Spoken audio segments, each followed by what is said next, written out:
Hey everybody, it's your girl Jane B, aka the Common Sense Diva. How you guys doing? So glad you're here.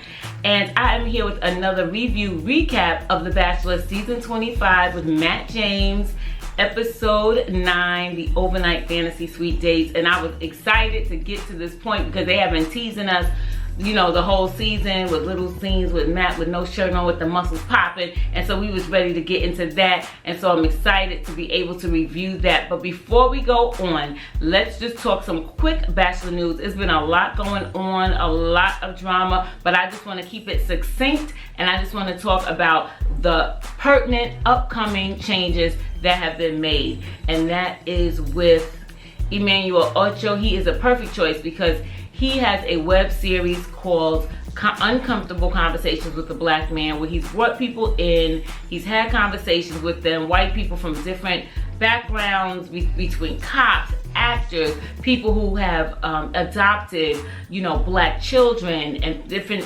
scenarios, interracial couples. Rachel Lindsay, Bri and Rachel was on one of his episodes, and it's been a good look for him because we're in the climate now where people are actually willing to listen to black people and to make changes, and hopefully for the good. So he is now going to be hosting the After the Final Rose, and I first found out about him because he was Yvonne Orji's man, and she brought him with her on the Breakfast Club, and when they showed him, I was like, come through chocolate. Oh yes, honey.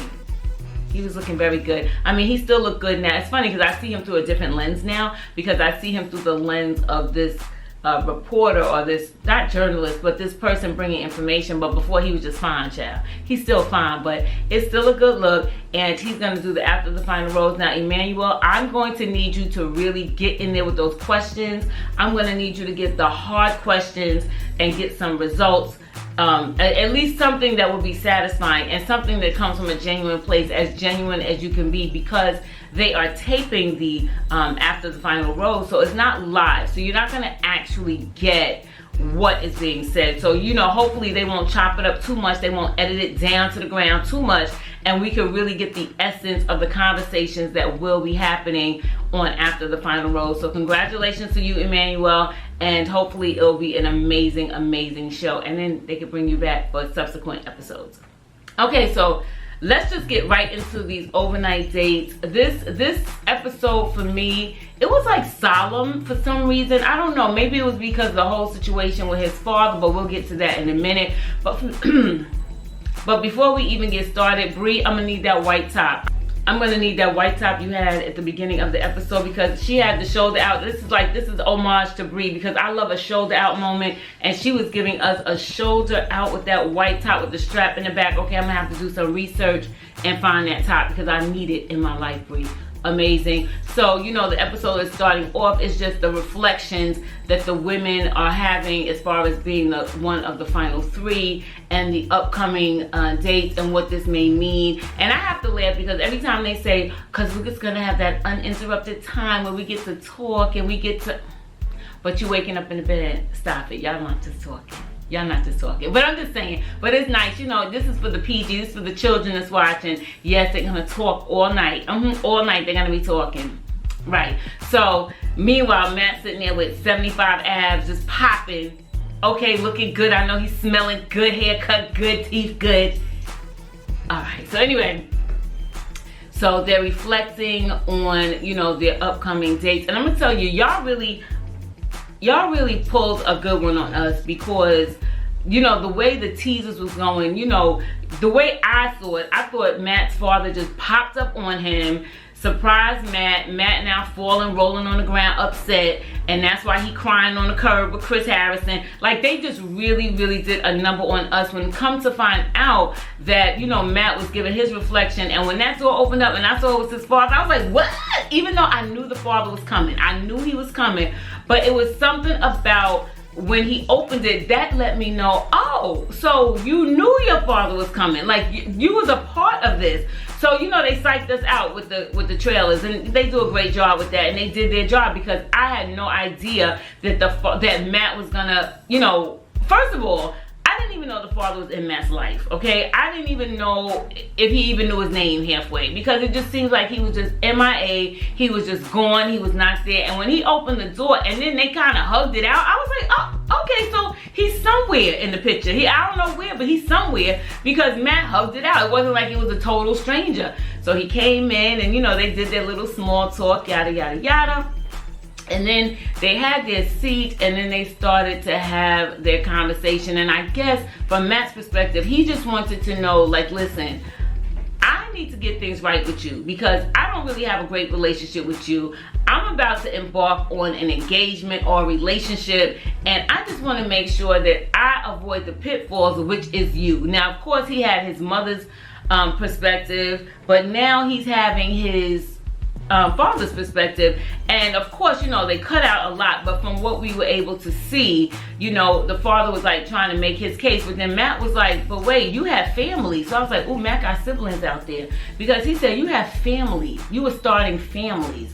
And I'm thinking, wait, not only was you out here being a cheater, but then you was making families. Like, that's a lie. So you're just out here just all over, just spreading the seed. So anyway, so Matt was talking to him, and I guess Matt wanted to get clarity, like, okay, I know what you did. I want to be a husband. I want to be a father, but I want to make sure I'm not like you. But what I really appreciated about it, even though it was a hard conversation, it was a real conversation, I really did not get the feeling it was like filled with anger and rage. But was it filled with concern, and was it filled with disappointment? Yes, but not anger and rage, because after they spoke, when they got up and hugged it out, and it was one of those, you know, one of those hugs that's like it's almost like magnets. It was like they just jumped up and they hugged each other. I got a little misty. The Bachelor's making me misty. I got a little misty, because I was like, wow, like, you know, okay, so it's not perfect.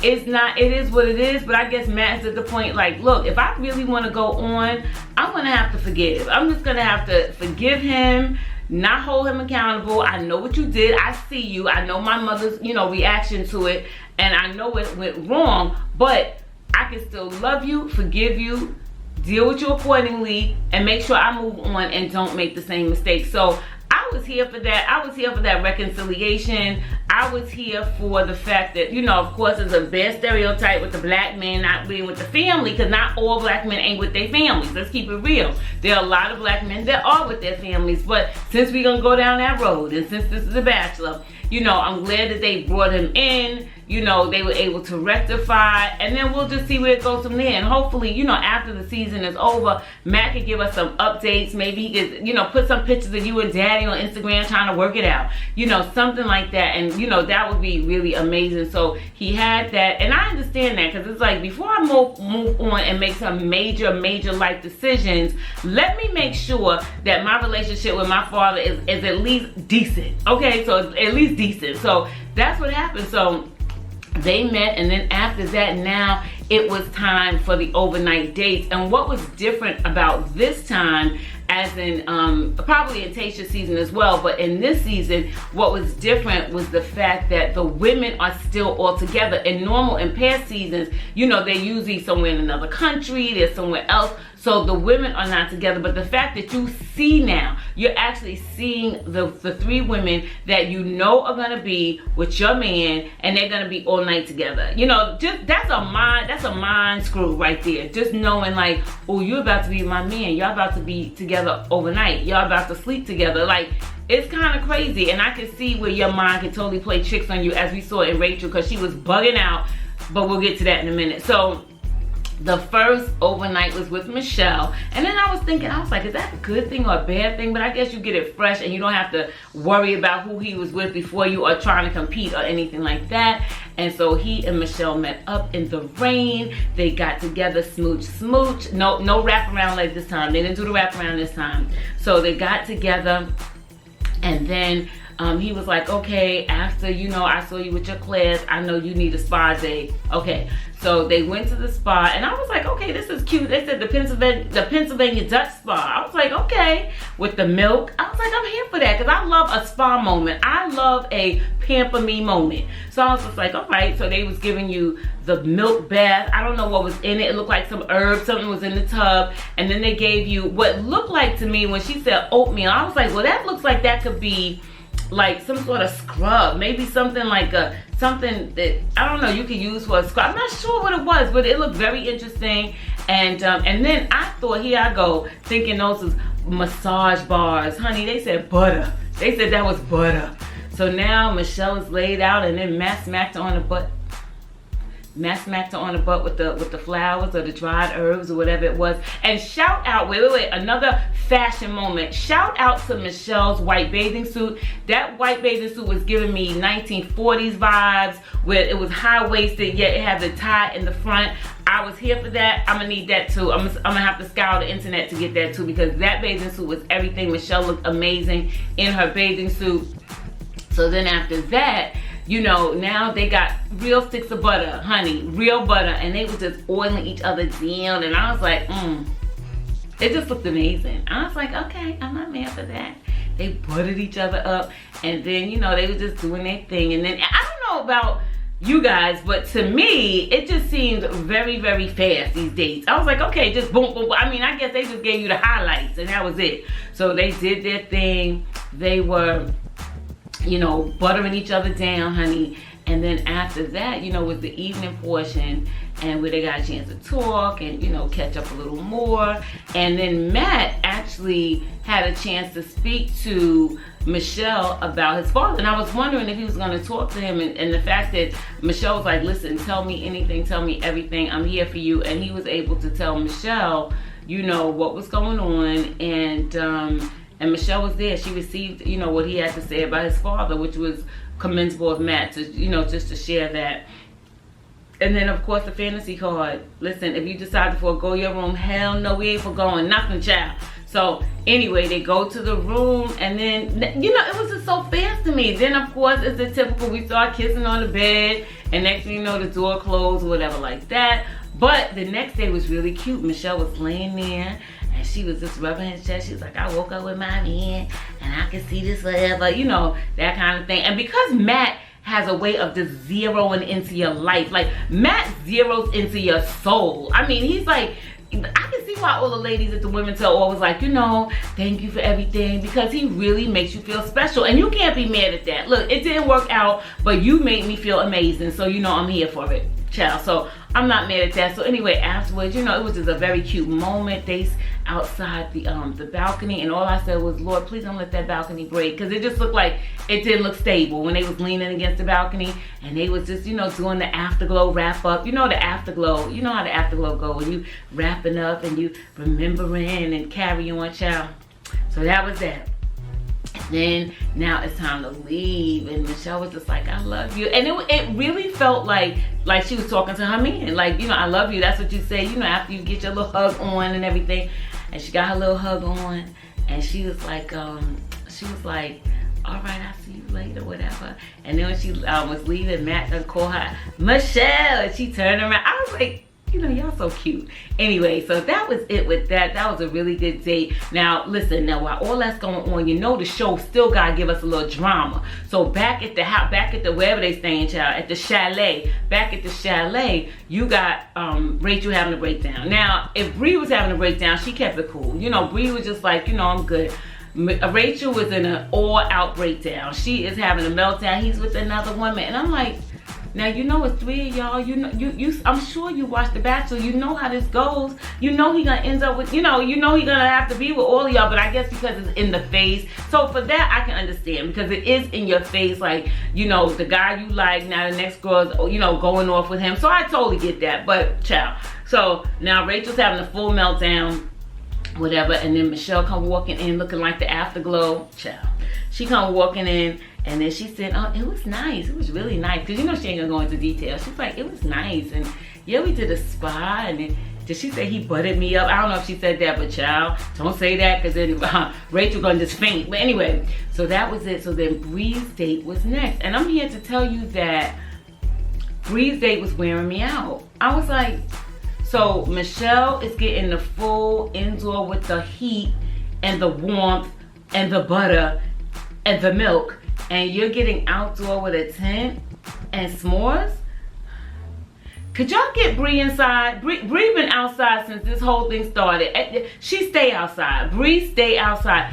I don't think I was feeling that. I felt cheated. I felt like, no. I understand, you know, it's quarantine. I understand. I get all of that. I totally get it. But I still felt like I needed a little more. I wanted Bri to just to have a little upgrade in her date. But hey, if she was good making the s'mores, then I was good with the s'mores too. And then making out in the tent. I wasn't that excited about that date. I was like, okay, it's okay. It is what it is. But you know, they had their little time to talk, and then they had their evening portion or whatever. And you know, Bri, okay, stop.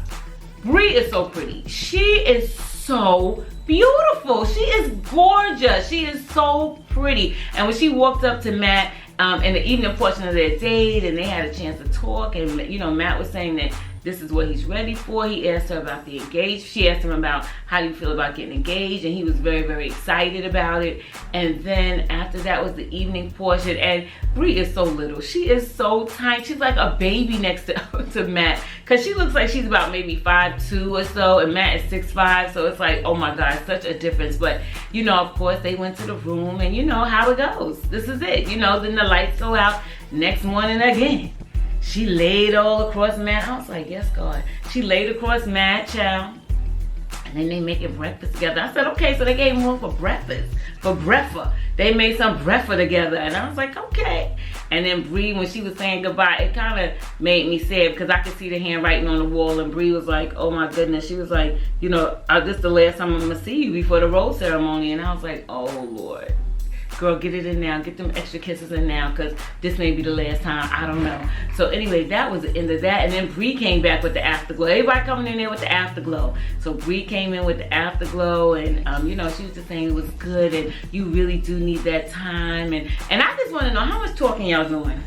How much talking are y'all really doing? Because I remember when Rachel Lindsay was like, oh, no. When we got in there, I was like, I need to know your political views. I need to know your credit score. I need to know your bank account. She was asking Brian. She said she was asking Brian all of that, okay? So I want to know, are they really asking Matt? Like, are they getting down for the get down? Are they really asking the real questions? But we'll see.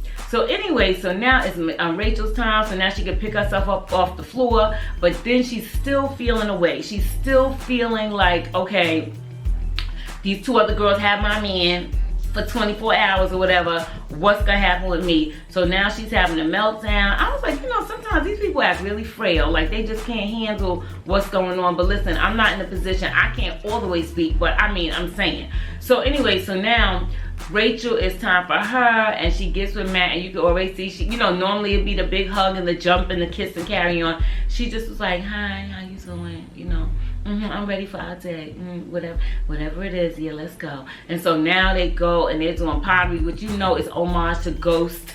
You know Ghost with Patrick Swayze and Demi Moore and Tony Goldwyn when they were doing the whole pottery thing in the hands. You know, very, very sexy. Very sexy. She was having a meltdown. Her pottery was a mess. Matt was doing his thing. She needs to go and have a conversation in the back. And you know, Matt is excellent at reassuring you. Matt, you got a ministry. You need to have a dating resolution ministry, because you know how to make these women feel amazing. You know how to make the women feel like they are the only one in the world. They are the only one that matters. He is constantly telling us how he is in love with her. You know, he's not saying it to the other girls, but he's definitely saying it to Michelle. And then she felt a little better. Then they had their ghost moment.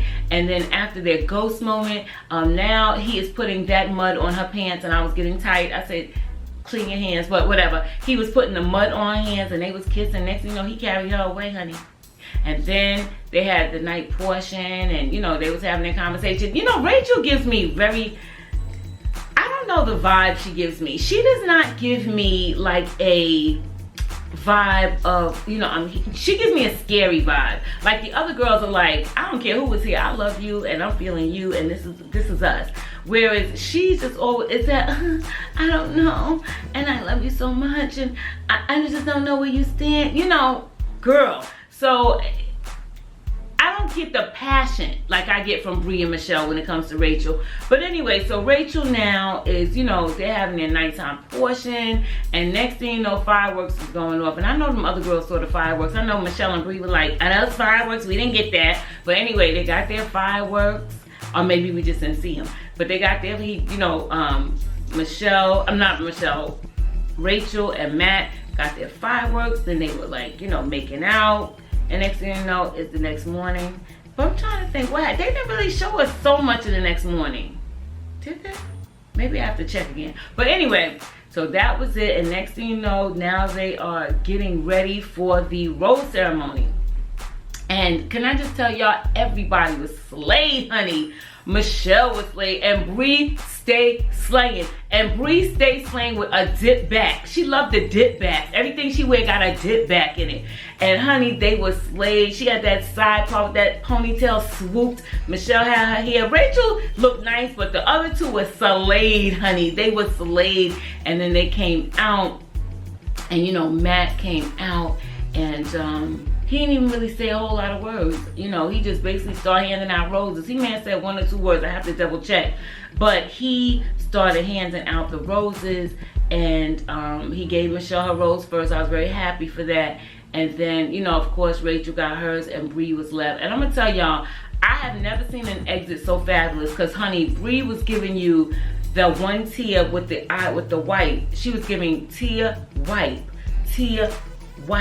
But she was still flawless, still beat, and it wasn't that ugly, and it wasn't that cry where you mad at the guy and you cursing him out. It was that, thank you so much, because he was like, there's nothing you did. He was like, there's nothing you did. It's just that my heart is pulling me another way, and you really can't be mad at that. I mean, listen, he done gave you a good time, girl. He done gave you good TV time. Listen, you got a platform now, Bri. Your numbers done went up on Instagram, girl. You can make some money, make some coin. But you know, as far as, you know, things go for the show, his heart was going into other directions, and as a result of that, he had to send her home. But honey, she was giving you fabulous interview in the limo or the Jeep, whatever. She was giving you fabulous fabulousness. She looked amazing. I was like, girl, you're gonna be all right. And like your mama said, we'll just mend a broken heart together, but you are gonna be okay, girl. You are fabulous, and there are men ready to swoop you up, girl. So don't even worry about it. Matt did look like he felt remorseful. He came back, he gave the girls, he hugged it out, and now we are on to meet the mom. And now as we see the brother with the braids. Okay, brother with the braids. He had cornrows or something going on. I was like, all right, a little different from Matt. You know, I like that he embracing who he is. He got the braids going, and they're gonna meet next week. It looks like both the girls are meeting the mother. It looks like they're having a good interaction with the mother. And then we see now Matt is gonna be falling out, sprawled out all over the side of the road, crying, carrying on. And then we see Rachel crying, we see Michelle crying, everybody crying, child, next episode. So we're gonna see where the season finale goes. We're gonna see, you know, who Matt ends up with, how he handles the breakup, because you know somebody gotta get broken up with. So we're gonna see how he handles that, and then we're going to jump right into the after the final rose with Emmanuel Ocho. And yeah, so it should be a great finale. I cannot wait.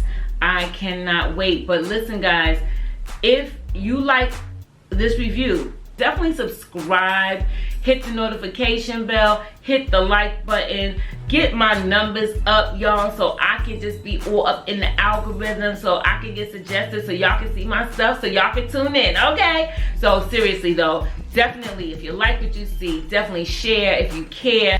This is it, y'all. This is it. The season is one more week. It's unbelievable that it went so fast. I mean, I wish it would have been different in a lot of ways, but this is what we have. This is what they gave us. You know, hopefully going forward, they're doing better after all the backlash and after all the honest honest commentary that has come out. Hopefully the powers that be are listening, and if they are going to bring people of color in any way, shape, or form, that they make sure that it's about the love stories. Give us a little drama, but keep it about the love stories so we can be invested in these people as well. Okay, guys, so again, this is Jane V, aka the Common Sense Diva, and until the next time, bye.